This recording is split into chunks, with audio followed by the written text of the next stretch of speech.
Welcome to Asset Television, your best station for news, politics, business, sports and entertainment.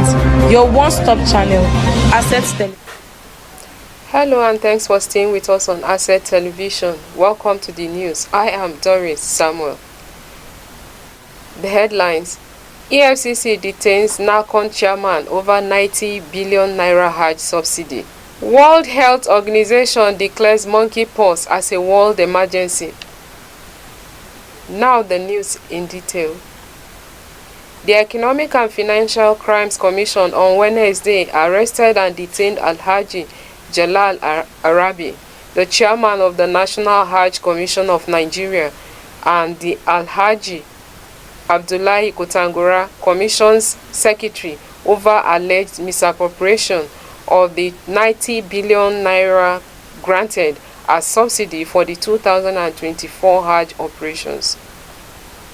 Following the arrest and detention, the EFCC probe led to the discovery that Arabi fraudulently paid himself and others dubious operational costs, just as the anti-graft agency has so far recovered 314,098 Saudi riyal from Arabi, the NACON's chairman, and other top officials of the commission. A document with the EFCC investigator showed that top officials of the commission, on receipt of the 90 billion naira Hajj subsidy, commenced a bazaar sharing of the money as the operational cost for the chairman, CEO, commissioners, secretary and directors, and chief of staff suddenly quadrupled in the 2024. So far, the EFCC has recovered 314,098 Saudi riyal from the officials as part of the bazaar they shared. Arabi was squeezed by the EFCC on July 29th and later granted bail, just as some top officials of the Hajj Commission were arrested by the Independent Corrupt Practices and Other Related Offences Commission over alleged mismanagement or diversion of the 90 billion naira subsidy. A dependable source at the EFCC said the chairman and secretary of the Hajj Commission are presently in the custody of the anti-graft agency and are undergoing serious interrogations over the 90 billion naira subsidy, amongst other allegations. The Nigerian Customs Service has announced the implementation of zero duty on essential food imports effective from July 15th to December 31st, 2024. This was contained in a statement on Wednesday by the Nigeria Customs National Public Relations Officer Abdullahi Maiwada on behalf of the Comptroller General of Customs, Bashir Adeniyi. According to the statement, the basic food imports eligible for the 0% duty are husked brown rice, grain, sorghum, millet, maize, wheat, and beans. Maiwada stated that the move followed the directive by President Bola Tinubu to implement the 0% duty rate and value-added tax exemption on selected basic food items. Outlining the modalities for importers to partake in the zero-duty implementation of the policy, he said a company must be incorporated in Nigeria and have been operational for at least 5 years. It must have filed annual returns and financial statements and paid taxes and statutory payroll obligations for the past 5 years. He also noted that the policy required that at least 75% of imported items be sold through recognized commodities exchanges, with transactions and storage recorded, advising companies to keep comprehensive records of all related activities, which the government can request for compliance verification. Maiwada, however, warned that companies who fail to meet its obligations under the import authorization will lose all waivers and must pay the applicable VAT, levies, and import duties, adding that the penalty also applied if the company exports the imported items in their original or processed form from outside Nigeria. The implementation of the presidential directive, the NCS spokesperson said, is aimed at alleviating the high prices of essential food commodity, noting that the policy was effective from July 15, 2024 and will remain in force until December 31st, 2024. He also stated that while the initiative was part of the government's effort to address food security challenges in the country, the temporary measure does not undermine the long-term strategies put in place to safeguard local farmers and protect manufacturers. The National Agency for Science and Engineering Infrastructure has signed a memorandum of understanding with the Ministry of Defense for the production of military hardware through indigenous innovation and technology. Olusegun Ayeoyenikan, Nasenis Director of Information, said this in a statement on Thursday in Abuja. Ayeoyenikan stated that the MOU, which was signed on Wednesday, would redefine Nigeria's defense landscape and secure its future. He said that the global security environment has made it expedient for Nigeria to position itself to address emerging threats using homegrown solutions. According to the statement, Khalil Halilu, Naseni Executive Vice Chairman, described the MOU as a commitment to harness Nigeria's scientific and engineering expertise towards national defense. He said that the collaboration will create a robust ecosystem that supported the needs of the Nigerian armed forces and growth of local industries. Police and youths have stormed the All Progressive Congress APC secretariat in Makurdi, Benue State capital, and set up a blockade. The sudden takeover comes ahead of an APC caucus meeting scheduled for Thursday led by Comrade Austin Agada. It is understood that another faction of the party, led by Benjamin Omakolo, has also scheduled a rival meeting for today to finalize arrangements for the upcoming local government elections. It should be recalled that Benue State announced October 5th as the date for the local government polls in Benue State. Also from Benue State and about the APC, Benue State Governor Reverend Father Hyacinth earlier has denied knowledge of the All Progressive Congress APC State Executive Council meeting allegedly announced by the former state chairman of the party, Austin Agada. Recall that there were publications on the cyberspace to the effect that a meeting of the SEC of the state APC is summoned to hold Thursday in Makurdi. This was contained in a statement on Thursday by the Chief Press Secretary to the Governor, Teso Kula. Sir Kula said that Governor earlier has therefore called off the purported meeting, warning that there will be consequences if any person or group attempts to disrupt the peace of the state by convening for any unauthorized meeting.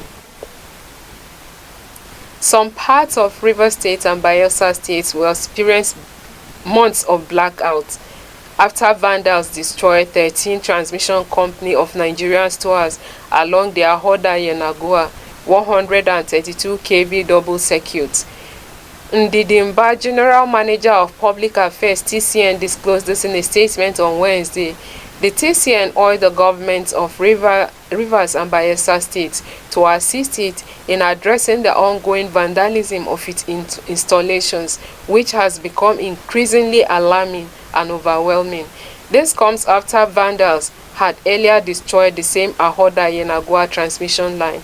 The company said that the 13 vandalized stores are located in several communities, including Okobe in Ahoda East, Mzehi 1 in Ahoda West, and Umbiama in Ahoda West local government areas of Rivers State, as well as the Bogene community in Bayelsa State. TCN called for collaboration among security operatives and host communities to tackle rising vandalism of critical electricity facilities in the country. Worried by the distressing reports from the National Bureau of Statistics indicating that over 13 million people in Akwa Ibom, Cross River State and Rivers State are living with multi-dimensional poverty, the Cross River State government is embracing mechanized farming as a solution to drive the state out of its current deprivation quandary. Against the backdrop of the frightening 2022 Multi-Dimensional Poverty Index report by the NBS that rates Akwa Ibom with 5.08 million people, Rivers with 4.4 million people, and Cross River with 3.44 million, the Governor Basi Otu-led administration has rolled out a far-reaching agricultural development policy approach to mitigate the 75.4% population currently affected negatively. Unveiling the government's ambitious plans at a media briefing in Calabar, the state capital, Cross River Commissioner for Agriculture and Irrigation Development, Honorable Johnson Ebokpo, said in line with the administration's People's First Agenda and Agricultural Revolution policy, approval has been given for the construction of 16 farm access roads across the state. Additionally, Ebokpo disclosed that the State Executive Council has given its green light on the construction of 10 mini cassava processing mills, 10 mini rice mills, and the provisions of solar-powered boreholes across 10 existing smallholder rice milling locations in the state. He further explained that concerted efforts are being made to ensure the arable land across the state is meaningfully cultivated through mechanized farming method to not only provide enough food for the people but also package them for export. The Ebokpo stated that a smallholder agricultural development scheme with emphasis on cocoa, oil palm, cassava and rice production would attract priority attention with an estimated 1,080 direct job opportunities as well as 2,160 indirect job openings, model to transit the state into commercial agricultural development hub. According to him, the state government has commenced the first phase of about 12,000 land clearing for the commercial production of grains such as maize, cassava, rice, sorghum, cowpea, and wheat, including 13 billion naira commercial agricultural credits grant scheme known as Project Grow, meant to serve as collateral to unlock lending facilities from financial institutions. Association of Indigenous Contractors in the Federal Capital Territory on Thursday staged a protest against the Minister of the FCT, Barrister Nyesom Wike, over non-payment of their contract fees. Wike is accused of paying foreign contractors while ignoring the indigenous contractors despite having completed their contract and going through the appropriate means of receiving payment. Our children will be going back to school next month. We don't see any picture. These are things that we went through the due process. We have followed every method possible to make sure that we have presented our job done. But up to now, we have not seen anything. That's why we came back to still appeal to the minister to try to settle us our payments. That is only what we're asking. The last time we met, the ministers selected some people to meet us. We asked the delegation, we asked the people, the minister's aides, that we also want to see him personally. But the people gave us the excuse that he is the one who authorized them to see us on his behalf. And whatever we discussed or agreed will be passed to him and he will approve our payment. But to our surprise, after all the deliberation and even the follow-up letters we wrote, he didn't. We didn't hear anything up to now. It's unfortunate. The last time you were here, about 3 weeks ago, we told you what our members are going through. And afterwards, The minister invited us through his head of service. We got in there, 5 of us, intimated them of the plight of our members. We were asked to go and reduce it to writing. Which you did? With 48 hours, we made a representation on an 11-paragraph letter, which was duly acknowledged. And here we are, 3-4 weeks after. It's quite unfortunate that we have this kind of thing, that we have to work for government and then you have to come and stay out there to come and be protesting for your payment. And this is something that should not even happen between individuals, as in not to talk of government. It's now becoming something as after working, you have to now gather strength to come and be protesting because you want to get your money. And this is job that people get, then they go out there, get money from the bank or from individual to execute the job. Then we have somebody in the office that will just sit in his office and insist that he will not pay the money. The contractors also disclosed that they have made several presentations, but all their pleas fell into deaf ears. If you are just joining us, you are watching the news on Asset Television. We'll be back after this short break. Welcome to Asset Television, your best station for news, politics, business, sports and entertainment. Your one-stop channel, Asset Television. Welcome back. Diligence International Academy Abuja at the weekend had her graduation ceremony, where more than 200 pupils moved from one class to another after completion of academic session.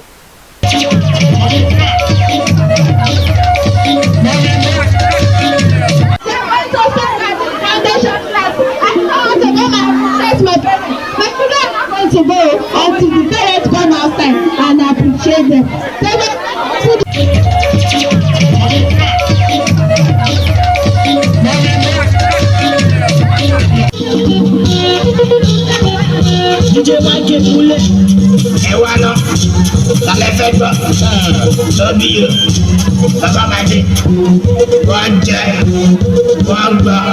The children were in high spirits as they recited poems and danced in excitement.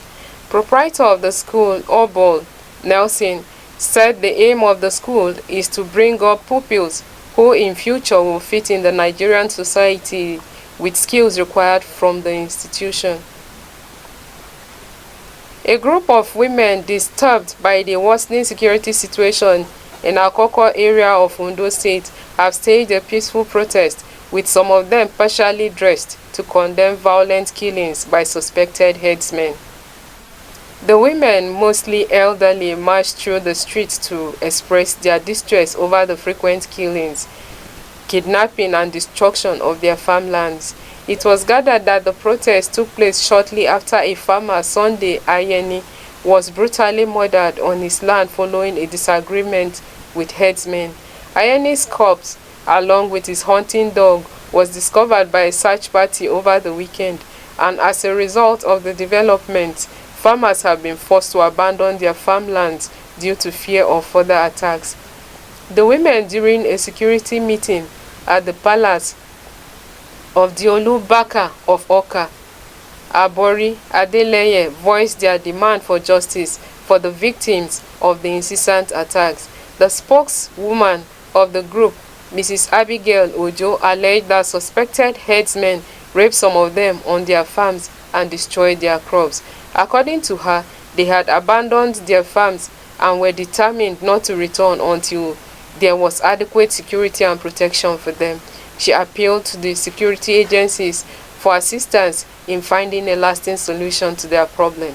Responding, the traditional ruler Adeleye said that the security situation in the community was being addressed by the relevant security agencies.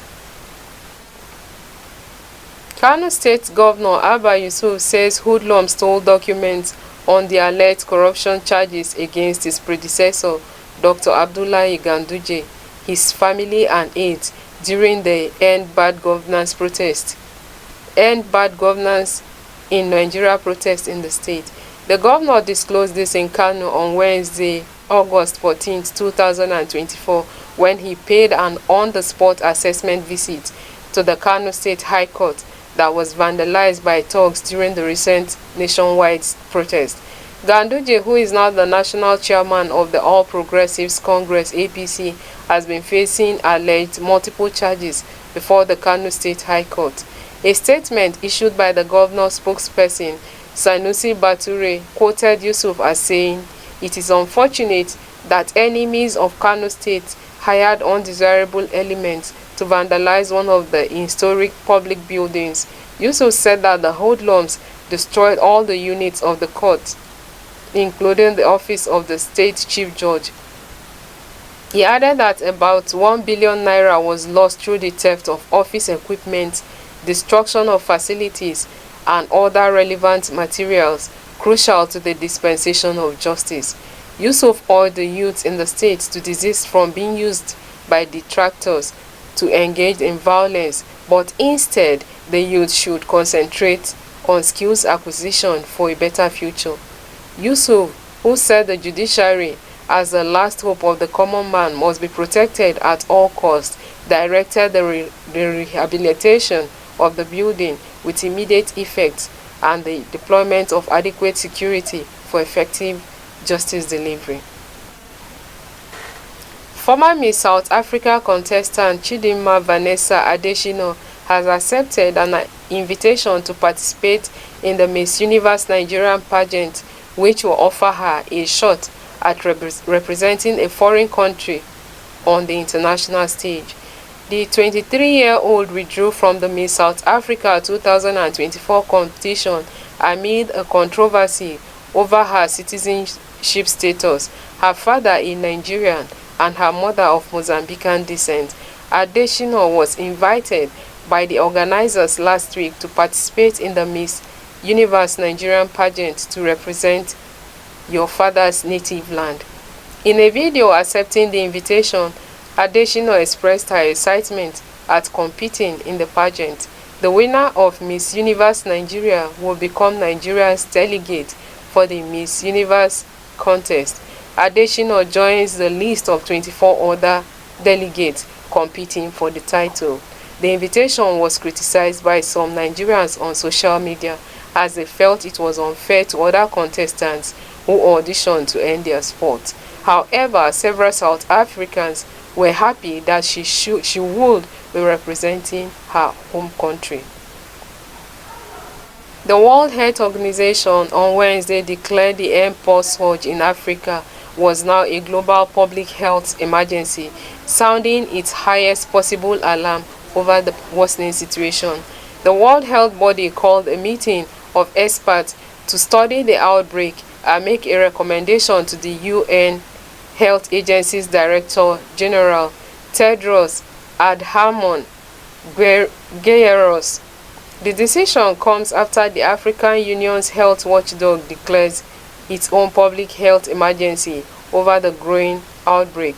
Mpox has swept through the Democratic Republic of Congo, where the virus, formerly called monkeypox, was first discovered in humans in 1970 and spread to other countries. Tedros said the more than 14,000 cases and 524 deaths reported so far this year in DR Congo has already exceeded last year's total. The emergence last year and rapid spread of clade 1b in DRC, which appears to be spreading mainly through sexual networks, and its detection in past months of about 90 cases in Burundi, Kenya, Rwanda, and Uganda, countries neighboring DR Congo, is especially concerning and one of the main reasons for my decision to convene this emergency committee, he said in the opening of the emergency committee meeting. As the abysmal performance of Team Nigeria at the 2024 Paris Olympics continue to raise dust. Minister of Sports Development John Eno says the different sporting federations in the country need comprehensive reforms from efficient sports development. The minister, who apologized to Nigerians over the poor outing in Paris, indicted the leadership of sporting federations for the lackluster performance, emphasizing the need for systems and structures at the federations to get the best athletes to represent Nigeria and get the desired medals in the next games. He said the Nigeria Olympic Committee was dead when he assumed office in August 2023, and that none of the sporting federations have well-equipped training centers. He agreed that a state of emergency should be declared for sports development. The minister admitted his limitation and that he had no powers to change weak ones among the federation's leaders because they were elected by congresses. And that is the news. I am Doris Samuel. Keep watching Asset Television for more interesting programs. Also, like and follow all our social media handles. Thank you. Welcome to Asset Television, your best station for news, politics, business, sports and entertainment. Your one-stop channel, Asset Television.